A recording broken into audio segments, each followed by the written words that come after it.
Olá, eu gostaria de tratar hoje sobre algumas objeções ao discipulado. Algumas pessoas que se auto-justificam, que dão desculpas para não se envolverem com discipulado. A primeira objeção é: esse discipulador que o pastor colocou para a minha vida, ou que a liderança da minha igreja estabeleceu para a minha vida, não é um discipulador ideal. Você sabia que você também não é? Você também não é um discipulador ideal, caso você vá discipular alguém. Porque somente Deus é perfeito. E somente Ele recebe a glória usando pessoas imperfeitas como eu e você. Então a gente demonstra muito mais humildade quando entende que pode aprender com qualquer outro discípulo de Jesus verdadeiro. Nós não somos ideais, mas nós somos discípulos em processo de crescimento, de formação espiritual. Uma segunda objeção a não se envolver com o discipulado é que alguns dizem assim: se um discípulo deve sempre ouvir seu discipulador, ele pode não querer se submeter a outras autoridades, como pais, maridos ou igreja. É verdade que houve e tem havido ainda alguns equívocos, alguns exageros e até abusos com relação a discipulado na igreja.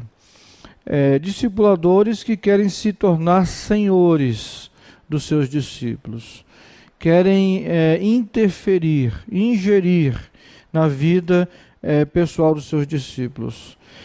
É lógico que um discípulo ele pode se abrir o seu coração para compartilhar suas dificuldades, suas necessidades de mudança, pecados que precisam ser vencidos, superados, abandonados, renunciados.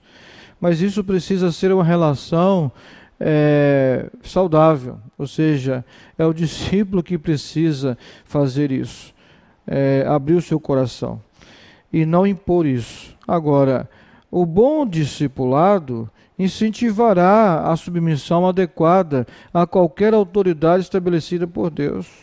Ou seja, um discipulador não pode tomar o lugar do pai e da mãe de um discípulo que é um jovem, solteiro, um adolescente. Um discipulador não pode tomar o lugar do marido. Isso é pecado. E um discipulador, ele não pode tomar o lugar da autoridade da própria igreja sobre todos os membros da igreja e da autoridade da liderança da igreja, dos pastores e dos presbíteros. Ok? Uma terceira objeção ao discipulado alguns dizem assim: essa coisa toda de ser discipulado por alguém não soa egoísta e orgulhosa? Pode parecer, mas não é.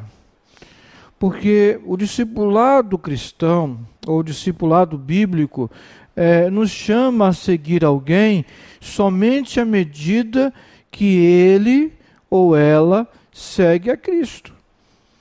Você deve seguir o seu discipulador à medida que ele está seguindo a Cristo. Quando Paulo diz à igreja de Corinto: sede os meus imitadores como eu sou de Cristo, ele está dizendo: sigam-me porque eu estou seguindo a Cristo. Então não é para seguirmos o estilo de vida do nosso discipulador, as preferências culturais, ou a sabedoria secular dos nossos discipuladores, ou os hábitos pessoais dos nossos discipuladores. Não é para seguirmos isso, mas seguirmos o modelo de Cristo, o modelo de vida de Cristo que o nosso discipulador está seguindo. Aquilo que as Escrituras diz do que seja ser um cristão. Então, o discipulado cristão na prática é um chamado para sermos imitadores de Jesus um para o outro. E isso geralmente também nos constrange. Mas saibamos de uma coisa: sobretudo, fazer discípulos é bíblico. E nós precisamos vencer qualquer tipo de egoísmo pessoal. Uma quarta desculpa para não se envolver em discipulado, alguns dizem, além de insistente, não parece querer se impor a outra pessoa. Essa coisa toda de discipulado não parece ser uma coisa insistente, não parece querer se impor a outra pessoa. Não. Discipulado bíblico cristão não funciona através de um acordo mútuo de relacionamento.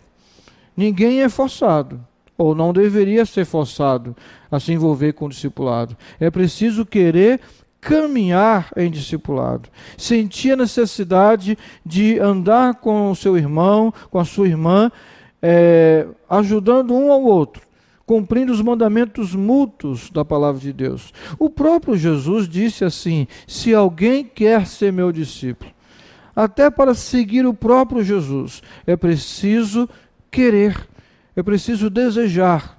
Então, não há essa intenção de querer se impor sobre o outro e de insistir, mas é importante que você voluntariamente se decida em ser um discípulo que se coloca na condição de discipulado, mas também que está discipulando outras pessoas. Uma quinta objeção ao discipulado é que alguns são um pouco mais orgulhosos. Eles dizem assim: eu não preciso disso.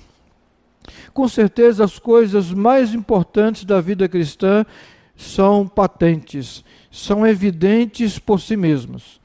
E outra coisa, eu estou muito ocupado para isso ser uma prioridade na minha vida. Alguns dizem isso e por isso não se envolvem com o discipulado.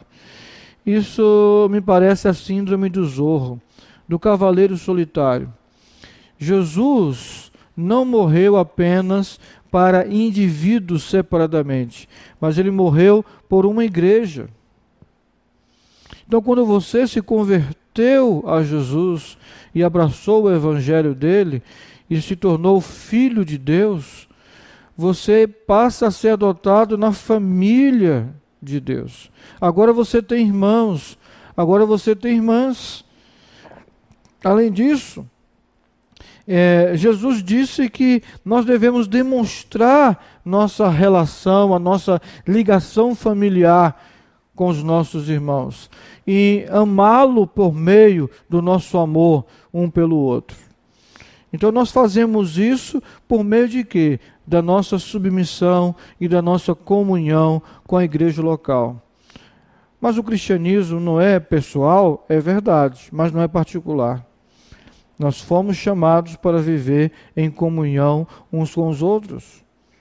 Você precisa participar da vida dos outros e os outros precisam participar da sua vida, como era na igreja em Jerusalém, como era em Antioquia e nas igrejas dos primeiros cristãos.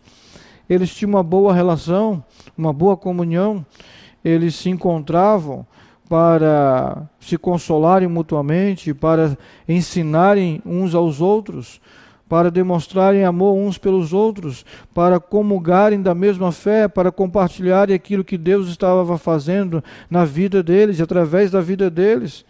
Então todos nós necessitamos ser ensinados, discipulados, orientados, aconselhados, corrigidos, repreendidos. Somente Deus que não precisa de nada disso, mas todos nós precisamos. A sexta e penúltima objeção ao discipulado, algumas pessoas dizem assim: isso é só para extrovertidos.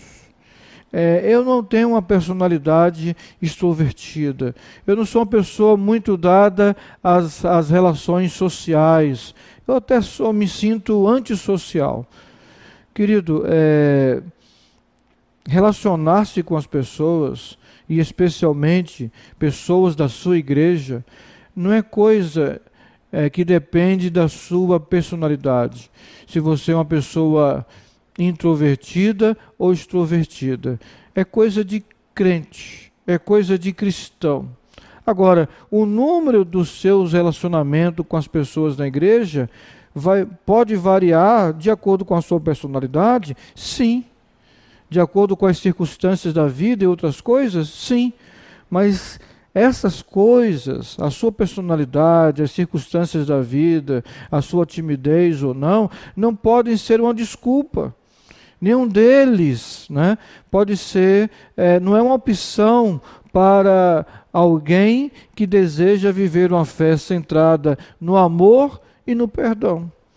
Então não é uma questão de personalidade ou temperamento, como alguns queiram dizer. Viver em comunhão uns com os outros, através da relação de discipulado, num pequeno grupo de discipulado, por exemplo, é coisa de cristão. É coisa normal na vida cristã. E por último, a última objeção ao discipulado é que alguns dizem assim: eu não posso ser um discípulo. Mas por quê? Porque eu sou muito imaturo ainda. Sou muito jovem, muito imperfeito, tenho muitas coisas para mudar ainda na minha vida. Interessante isso. Agora eu queria te dizer uma coisa. Se você realmente está seguindo a Cristo, tudo que você precisa fazer é compartilhar o que sabe e não o que não sabe.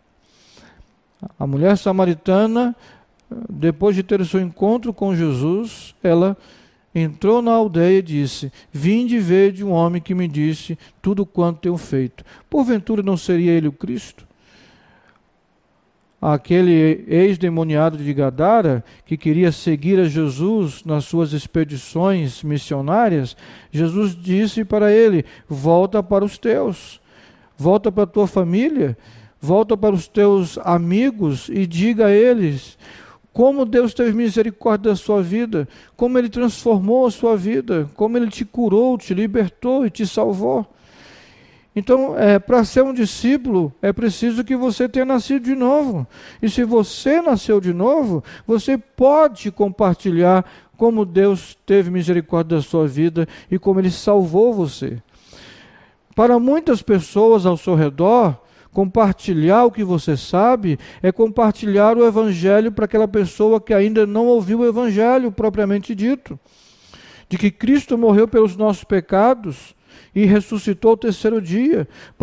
Ele morreu pelos nossos pecados, mas Ele também ressuscitou para nos dar uma viva esperança. Agora, se você está no convívio de alguns irmãos na igreja, e você já tem um certo tempo também na igreja, as suas conversas vão girar em torno também de conversas espirituais, através de perguntas, compartilhar o que você está aprendendo com a sua leitura bíblica, compartilhar aquilo que é experiência da sua vida de oração, de comunhão com Deus. Dessa forma, querido, alguém que está verdadeiramente seguindo a Jesus pode ser um discípulo que faz discípulos. Não importa em que estágio da caminhada ele está, se ele é um novo convertido ou se ele é um crente de 30 anos de fé cristã. Então, todos somos discípulos chamados para fazer discípulos. Eu espero que esse vídeo tenha ajudado você. Se você se identifica em uma dessas desculpas, que você possa superá-las. E espero que esses esclarecimentos tenham contribuído para você vencer todas as desculpas que você tem colocado para não se envolver em discipulado ou para não implantar um grupo de discipulado ou grupos de comunhão e de discipulado e crescimento espiritual na sua igreja. Que Deus nos abençoe e até um próximo programa.